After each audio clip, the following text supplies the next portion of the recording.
जे युद्धभूमीवर आपल्या सगळ्यांकरता लढतात त्यांच्याबद्दलची जाणीव ठेवून अतिशय उत्तम त्यांची सेवा करणं, त्यांना मदत करणं, मार्गदर्शन करणं याचं उत्तम कार्य नेशन फर्स्टच्या वतीने होत आहे। याबद्दल सर्वांचं, विशेषतः या संस्थेच्या पदाधिकाऱ्यांचं आणि पत्रकार संघाच्या पदाधिकाऱ्यांचं मी मनापासून अभिनंदन करतो, त्यांना खूप खूप शुभेच्छा देतो।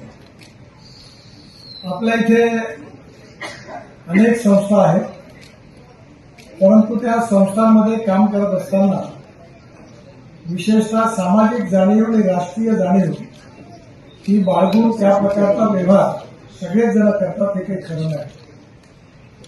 परंतु विशेषतः आपल्या समाजातल्या ज्यांनी देशाकरता जे शहीद झाले, काही लोक युद्धामध्ये जखमी झाले, काही लोक दिव्यांग झाले,